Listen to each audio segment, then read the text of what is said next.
Hello students, और इस video में आज हम सीख रहे हैं NCERT class 7 chapter number 4 simple equation है।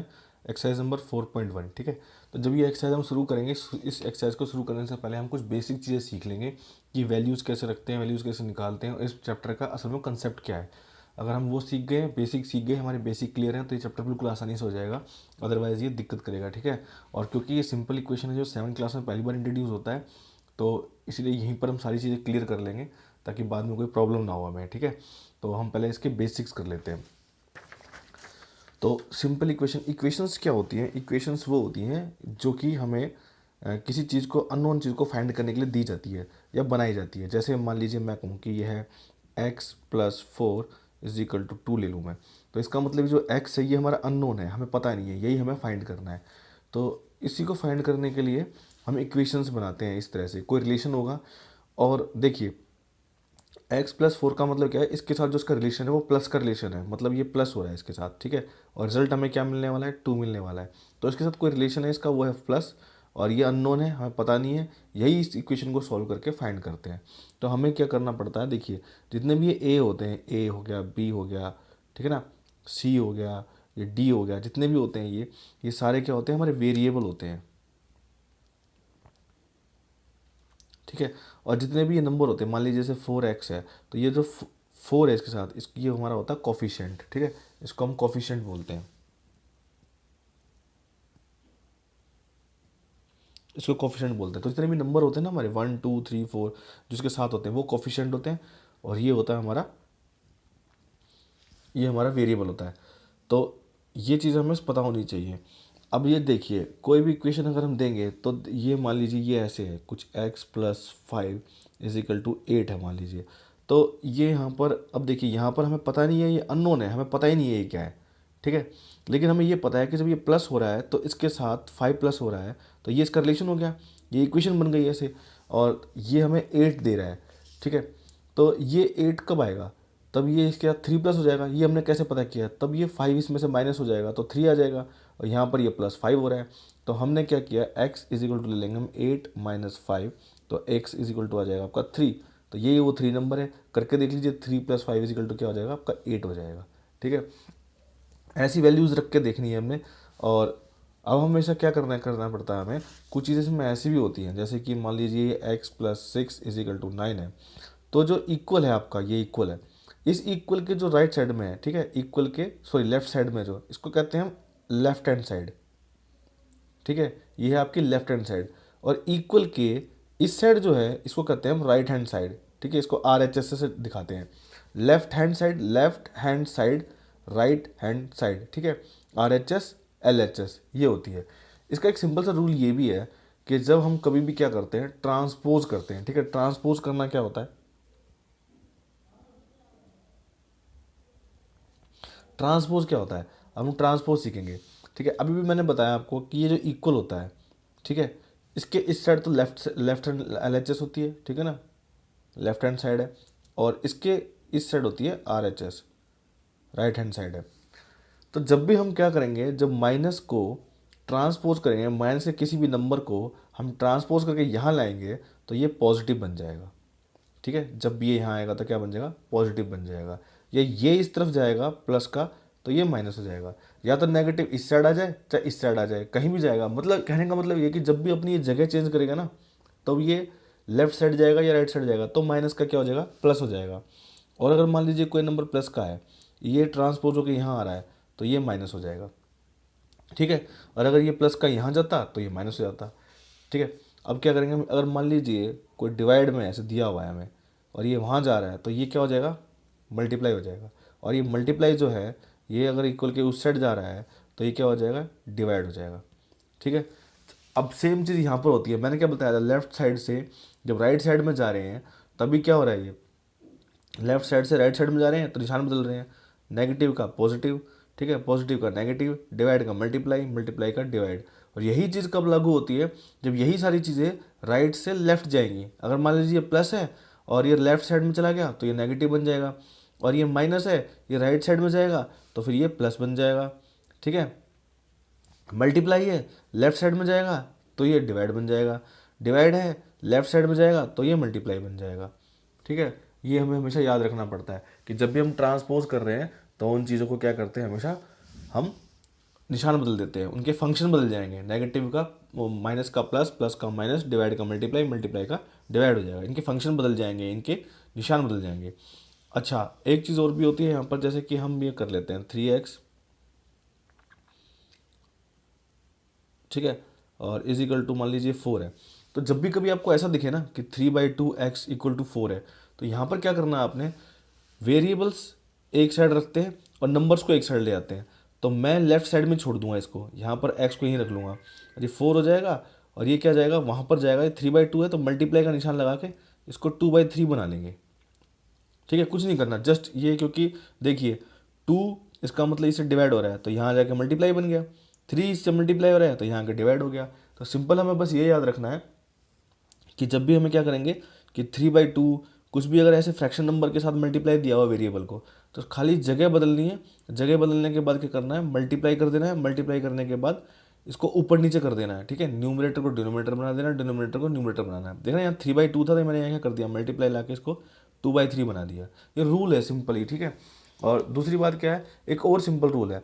हमेशा हम क्या करते हैं कि जैसे मान लीजिए x plus 3x+2 is equal to 0, या मान लीजिए हमें 8 दिया हुआ है। ठीक है, तो हम क्या करेंगे कि हमें बोले x फाइंड करने के लिए बोला है, इसने find the value of x find करने के लिए बोला है। तो हम क्या करेंगे, हमेशा जितने भी ये वेरिएबल वाले नंबर होते हैं, जैसे x, ठीक है, ये वाला x है, तो और जैसे ये है 2 है, तो इनको क्या करते हैं, x वालों को तो एक साइड रखते हैं, इनके साथ है ना कोई भी मतलब चेंज नहीं करेंगे हम, फिलहाल नहीं करेंगे, क्योंकि इनको हम एक साइड लिख देते हैं। या तो अब इन सबको LHS के लिए में चेंज कर दीजिए, या इन सबको RHS में चेंज कर दीजिए। हालांकि बेस्ट तरीका ये है जिसमें कि गलती ना हो आपसे। तो आप क्या करें, क्योंकि अभी आप 7वीं क्लास में अभी नया नया सीख रहे हैं, तो जितने गलती होने के चांसेस ज़्यादा हो जाते हैं। तो हम वो चीज़ें सिंपली करेंगे कि जो भाई गलतियाँ ना हो इन जिनसे। तो हमने ये चीज़ सीख ली कि जैसे x + 3x, पहले हम इनको ही प्लस करेंगे। ठीक है, ये हो जाएगा हमारा 4x हो जाएगा। ठीक है, इसको हम इसके साथ प्लस नहीं कर सकते, क्योंकि इसके साथ देखिए ये वेरिएबल में है, x में, ये विदाउट x है, तो प्लस को 2 ऐसे रहने दीजिए, और ये 8। फिर मैंने आपको एक चीज़ बताई है कि अगर ये होगा कि जब एक्स वाले एक साइड हो जाएंगे और बगैर एक्स वाला एक साइड हो जाएंगे, तो मैं इसको तो इधर ही रखूँगा, इसको चेंज कर दूंगा, क्योंकि देखिए यहाँ पर भी एक बगैर एक्स वाला है, मैं इसी को ट्रांसपोज कर दूंगा। ठीक है, 4x इज इक्वल टू, ये इज इक्वल टू यहाँ लगेगा, 8 ऐसे ही रहेगा। ये प्लस था, मैंने आपको ट्रांसपोज वाले सिस्टम में क्या बताया था कि ये प्लस का क्या होता है, माइनस हो जाता है। तो मैं यहाँ ले जाके कर दूँगा, इसको माइनस कर दूंगा। ठीक है, 4x को ऐसे ही रखेंगे, और ये कितना हो जाएगा, 8 में से 2 जाएगा तो कितना आ जाएगा आपका, 6 आ जाएगा। ठीक है, अब देखिए 4x का क्या मतलब होता है, जब भी हमको ऐसा दिखे ना 4x है, तो 4x का मतलब है 4 इंटू एक्स, 4 की मल्टीप्लाई हो रही है x से। 4x का मतलब क्या है, 4 की मल्टीप्लाई हो रही है x से, 4 इंटू एक्स हो जाएगा। ठीक है, तो हम क्या करेंगे, ये मल्टीप्लाई हो रहा है तो इसको डिवाइड के लिए पहुंचा देंगे। तो x, मैंने फिर से बोला ना कि वेरिएबल्स एक तरफ रखेंगे, ये कोफिशिएंट या नंबर वगैरह हमारे एक तरफ चले जाएंगे। इजिकल टू 6 रखेंगे, 4 को क्या करेंगे, नीचे पहुंचा देंगे। ठीक है, अब हमें पता है या तो 6/4 छोड़ दीजिए, या 2 3 6 और 2 2 4, तो x इज इक्वल टू आपका आ जाएगा 3/2। ठीक है, ऐसा बन जाएगा। ये है सिंपल रूल। ये तो मैंने आपको बताया कि जब इक्वेशन बिल्कुल सिंपल बनी हो तो आपने ऐसे कर देना है। ठीक है, x वाले एक साइड, उनका ये अलग से प्लस माइनस होगा, और नंबरों का अलग प्लस माइनस होगा। और अगर ये मिक्स दे रखे हैं तो ये ट्रांसपोज हो जाएंगे, जैसे मैंने भी ट्रांसपोज करके बताया। मैं एक एग्जाम्पल्स और बताता हूँ आपको, फिर थोड़ा आसान हो जाएगा। जैसे कि मान लीजिए ये दिया हुआ हमें 4/3x + 2 इज इक्वल टू मुझे 8 दिया हुआ, मान लीजिए। ठीक है, ऐसा दिया हुआ है, तो मैं क्या करूँगा, इसको मैं इसको ऐसा करूँगा कि मैं यहाँ देख रहा हूँ कि 4x के साथ क्या 4/3 दिया हुआ है ना, और यहाँ क्या दिया हुआ है, प्लस दिया हुआ है, प्लस। ठीक है, तो प्लस दिया हुआ है, और ये 2 दिया हुआ है ना, तो ये 2 दिया हुआ है, तो उसके बाद क्या करना पड़ेगा, ये है 8। तो मैं क्या करूँगा, इनको तो एक साइड रखूँगा, इसको ट्रांसपोज कर दूंगा। और जब हम ट्रांसपोज करते हैं तो क्या करते हैं, निशान बदल देते हैं। तो मैं इसको ऐसे लिख लूँगा 4/3x इज इक्वल टू, ये यहाँ गया 8, और ये क्योंकि प्लस था तो वहाँ जाए क्या हो जाएगा, ये माइनस हो जाएगा, और ये हो जाएगा 4/3x इज इक्वल टू 6, ऐसा बन जाएगा। अब देख रहा हूँ, अब मैं देखो मैंने आपको एक चीज़ बताई थी, ये वहाँ पर जाके ये 3 से डिवाइड हो रहा है और ये इससे मल्टीप्लाई हो रहा है। तो हम क्या करेंगे, ये चीज़ बिल्कुल ध्यान में रखेंगे, सीधा यही कर देंगे, x को यहीं रखेंगे, 6 यहीं है, मल्टीप्लाई लगाएंगे, 3 को तो ऊपर पहुंचा देंगे और 4 को नीचे ले आएंगे। ठीक है, अब ये डिवाइड हो रहा है तो काट दीजिए, 2 3 जा और 2 2 जा, कितना आ जाएगा, 3 3 जा 9 आ जाएगा, और नीचे कितना, इसके नीचे 1 लगा सकते हैं आप, 1 2 जा 2, तो ये 2 आ जाएगा। 9/2 आपका आंसर हो जाएगा, ये आंसर हो जाएगा। ठीक है, ये छोटे से रूल होते हैं और यही इसकी वैल्यू है, ये इसकी वैल्यू निकल के आई है। ठीक है, ये इसकी वैल्यू निकल आई है। जब हमने ये वाला सवाल सॉल्व किया था ना, जिसमें 3/2 आंसर आया था, ये भी इसकी वैल्यू निकल के आई है। अब हमें कभी क्वेश्चन में अगर ये दे दिया जाए कि मान लीजिए जैसे कि ये x+3 = 4 दे रखा है और मुझे कहा जाए कि x की वैल्यू 2 है। ठीक है, x की वैल्यू 2 है, तो मैं क्या करूँगा, x की वैल्यू 2 होने का मतलब ये है कि मैं इसको x की जगह रखूँगा। ठीक है, बिल्कुल भूल जाओ आप, इसको x की जगह रखें 2 रख दूंगा सीधा, क्योंकि x के बराबर तो 2 है, तो मैंने 2 रख दिया। +3 रख लेंगे = 4। अब मुझे कहे कि बताओ भाई LHS बराबर है कि नहीं है, या इसकी वैल्यू है कि नहीं है। तो वैल्यू चेक करने का सबसे बढ़िया तरीका यही है, x की जगह इसको रख दिया और 2 और 3 को देखो कितना आ रहा है 5, और यहाँ कितना आ रहा है 4। तो मैं यहाँ देखूंगा कि भाई LHS तो मेरी क्या है 5 है और RHS क्या है मेरी 4 है। तो दोनों जो अलग अलग आ रहे हैं, तो इसका मतलब क्या है कि ये भी ये इसका ये इसका वैल्यू नहीं हो सकता, क्योंकि LHS और RHS जब बराबर होंगे तब ये एक अच्छी इक्वेशन बनती है। ठीक है, ये इसके कंसेप्ट है इसके। अच्छा, आपके सिलेबस में 2 वेरिएबल नहीं है, सिंगल वेरिएबल ही है। ठीक है, तो ये इसको ऐसे चेक कर लेते हैं। मैं एक एग्जाम्पल्स और बता देता हूँ आपको, जैसे कि मान लीजिए 4/3 x हो। ठीक है, मान लीजिए कि ये भी आ जाए आपका 2x आ गया और प्लस में 2 आ गया = 3 दे दिया मान लो आपको। तो आप क्या करेंगे, आप सबसे पहले तो क्या करेंगे 4/3 इनको, तो ये जो क्या है इसका ट्रांसपोज ही कर लेंगे सबसे पहले। तो 4/3 x हो जाएगा प्लस 2x हो जाएगा = 3, ये वहाँ जाएगा तो -2 बन जाएगा। आप इसके नीचे 1 लगा लीजिए। ठीक है, एलसीएम कितना आ जाएगा 3 आएगा, हम पिछले वाले चैप्टर में कर चुके हैं एलसीएम करके। ठीक है ना, तो ये आ जाएगा 4x + 6x = 1 आ जाएगा। ये दोनों प्लस को कितना बना रहे हैं 10/3x बना रहे हैं = 1। अब फिर 10/3 का मतलब क्या है, x यहीं रह जाएगा, 1 यहाँ आ जाएगा, मल्टीप्लाई करके 3 ऊपर पहुँचा और 10 नीचे, तो ये हो जाएगा 3/10 आपका आंसर हो जाएगा। बस ठीक, खत्म, ऐसे करना है। ठीक है, तो ये एक थोड़े 2-4 रूल थे आपके सिंपल ही। तो ट्रांसपोज वाला इंपॉर्टेंट है, दूसरा वैल्यू कैसे पुट करते हैं ये इंपॉर्टेंट है। ठीक है, तो यही सब अगर हमारी समझ में आ जाएगा तो हम सारे क्वेश्चंस को कर सकते हैं। और हमेशा ना क्या याद रखना है कि हम लोगों ने हमेशा ये याद रखना है कि x की मल्टीप्लाई है तो उनके साथ वही प्लस होंगे माइनस होंगे। ठीक है ना, उनके साथ ही वही प्लस माइनस होंगे और कोई दूसरा नहीं होगा। जैसे मैं आपको सिंपली बताता हूँ, जैसे कि ये है हमारा, ये मान लीजिए 4x है +3x है। ठीक है, और +4 है +2 है = मान लो 9 दिया हुआ है। ऐसा मैंने कोई भी एग्जाम्पल रेंडमली अपने दिमाग से उठा लिया ये कोई भी। ठीक है, तो ये मैं ऐसा नहीं कर सकता, इसको इसके साथ प्लस नहीं कर सकता, ऐसा नहीं करते हम लोग कभी भी। इन दोनों को प्लस करेंगे तो कितना आ जाएगा, ये आ जाएगा 7x। ठीक है, और ये दोनों प्लस हो सकते हैं, क्यों, देखो इनके साथ x नहीं है, इनके साथ भी x नहीं है, तो सिंपल नंबर है, तो इन दोनों को प्लस कर देंगे तो 4 और 2 कितने 6 = ये हो जाएगा आपका, है ना। अब हम देखेंगे ये जो इक्वेशन है वो बिल्कुल सिंपल बन गई। जब इक्वेशन बिल्कुल सिंपल बन गई तो ये देखिए और ये देखिए। अब यहाँ देखिए इसके साथ वेरिएबल है 7x, तो इसको नहीं करना है कुछ भी, इसको ऐसे ही रखना है 7x। ठीक है, और 9 यहाँ रख लीजिए, ये पहले से यहीं पर है तो इसको तो कहीं नहीं गया, हमने खाली इसको ट्रांसपोज किया है, तो यही प्लस का क्या हो जाएगा यहाँ पर आके माइनस हो जाएगा। ठीक है, अब ये 7x = अब देखो ये तो हो सकता है आसानी से प्लस माइनस, क्योंकि ये दोनों क्या है बिना वेरिएबल के हैं। तो ये कितना हो जाएंगे 9 में 6 जाएंगे, कितने बचेंगे आपके 3, है ना। और 7 × x का मतलब क्या है 7 × x, मैंने आपको पहले भी बताया। मान लीजिए 4x है, इसका मतलब क्या था 4 × x है।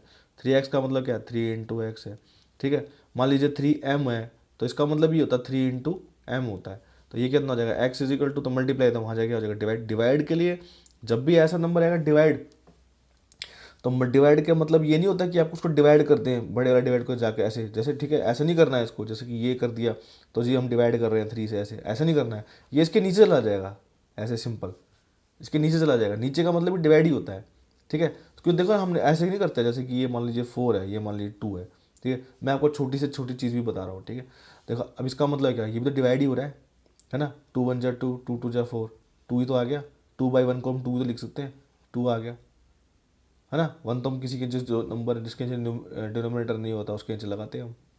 तो ये हमें एक चीज़ पता लग गई कि जो नीचे वाला होता है वो क्या करता है, हमेशा इसको डिवाइड करता है। तो आपको अब ट्रांसपोज वाला सिस्टम और ये सॉल्व करने वाला सिस्टम आपको समझ में आ गया होगा। बस हमें ये याद रखना हमेशा सॉल्व करते हुए कि x वाले हमारे am वाले, अच्छा ये हमेशा ऐसा नहीं होगा कि आपको x में वैल्यूज़ दी जाए। ठीक है, हो सकता है l में भी दी जाए। मान लीजिए क्वेश्चन आपको ऐसे भी दिया जा सकता है, जैसे मान लीजिए ये हो गया 3m + 4 = 9, ऐसा भी दिया जा सकता है आपको क्वेश्चन। तो एम का मतलब आपको अब ये नहीं समझना है कि सर ने तो बोला था एक्स ही एक्स के लिए बोला था, हम तो इसको ट्रांसपोज नहीं करेंगे। एम का मतलब भी क्या, मैंने आपको बताया ना, ए से लेके जेड तक जितने भी हैं सब वेरिएबल है हमारे, तो किसी में भी आ सकता है ये। एक्स में नहीं आएगा तो किस में आ जाएगा, एम में आ जाएगा। ठीक है, इसको भी सॉल्व कर लेंगे। 3m इजिकल टू 9, तो ये हमारे क्या -4 आ जाएगा। एम से नहीं घबराना है, ठीक है, एम ऐसे टेंशन नहीं लेनी है, डरना नहीं है बिल्कुल भी इससे कि भी ये क्या आ गया 5। 3m का मतलब क्या है, मल्टीप्लाई हो रहा है, 5 बाई क्या कर दो इसको 3 बना दो, बस ये आंसर बन जाएगा, इसके नीचे लगा दो इसको, बस खत्म। ठीक है, सिंपल बिल्कुल। तो आपको ये एम में एन भी, एम दे सकता है, एन दे सकता है, एल दे सकता है, ए दे सकता है। ठीक है, आगे जैसे जैसे क्वेश्चन होंगे तो हम उसको कर लेंगे। ठीक है,